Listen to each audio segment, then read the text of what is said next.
Mitos e verdades.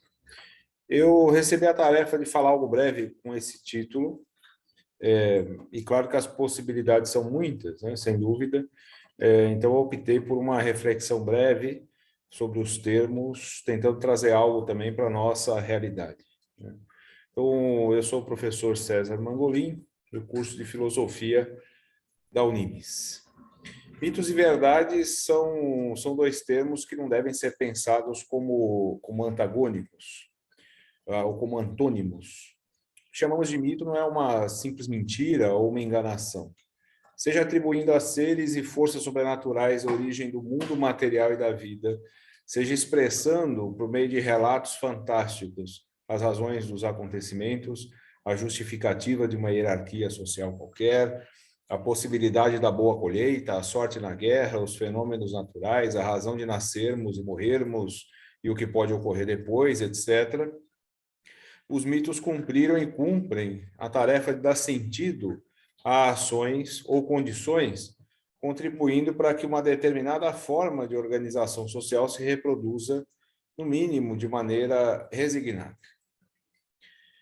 A verdade, da maneira mais simples, a compreendemos como aquilo que corresponde ou mais se aproxima da realidade objetiva, ou seja, o que é capaz de descrever algo do mundo de maneira precisa. Postular a objetividade é a tarefa da ciência e da filosofia. Desde a antiguidade, com a tentativa racional e lógica de explicação das coisas, os mitos perderam espaço antes ocupado, mas não desapareceram. Podemos pensar analogamente em mitos contemporâneos. Os mitos carregam, portanto, um tanto de verdade. Nossos parentes mais distantes, as primeiras comunidades humanas sedentarizadas, poderiam até atribuir aos deuses o milagre da germinação e a boa colheita.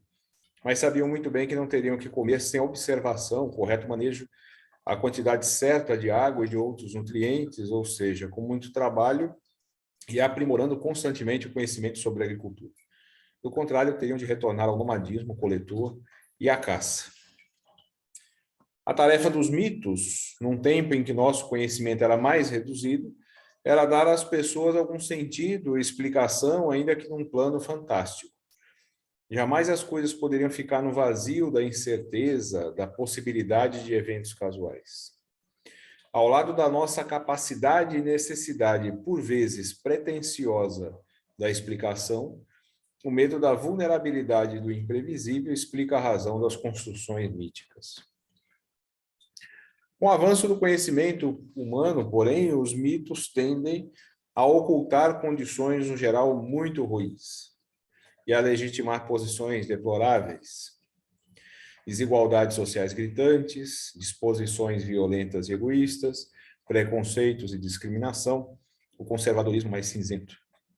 Encontramos essa disposição no nosso tempo em manifestações religiosas e em outras práticas que ocupam o mesmo espaço, como as religiões civis, com as aspas todas, que mistificam e atribuem significados sobrenaturais a determinados símbolos e instituições, até mesmo a uma pessoa. Podemos pensar nas formas do culto à nação e as patriotadas típicas, como a exaltação da bandeira, dos hinos e da atribuição de tarefas heróicas e salvadoras a instituições como as Forças Armadas e congêneres. As incertezas do presente são aplacadas com uma dupla fantasia. De um lado, o inimigo à espreita que deve ser combatido e destruído, e ao qual são atribuídos todos os males e perigos, e de outro, um futuro glorioso, que será a recompensa pelas agruras e pelos sofrimentos do presente. Uma razão para suportar a vida agora, outra razão para continuar a viver. Isso não é expressão da esperança mais. Isso é a forma pura da resignação e da covardia. A ciência e a filosofia nos permitiram avanços gigantescos, inclusive para sabermos os nossos limites e para afirmarmos que nem tudo podemos explicar.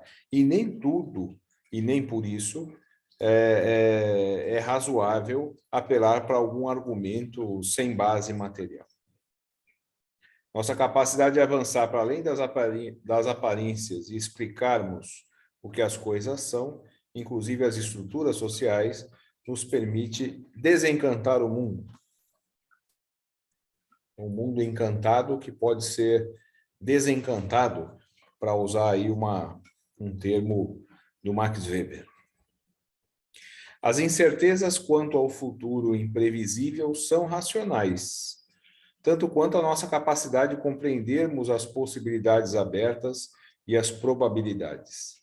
Quer dizer, nós podemos pensar racionalmente, né? Portanto, refletir sobre essas incertezas, e isso pode não nos colocar mais medo.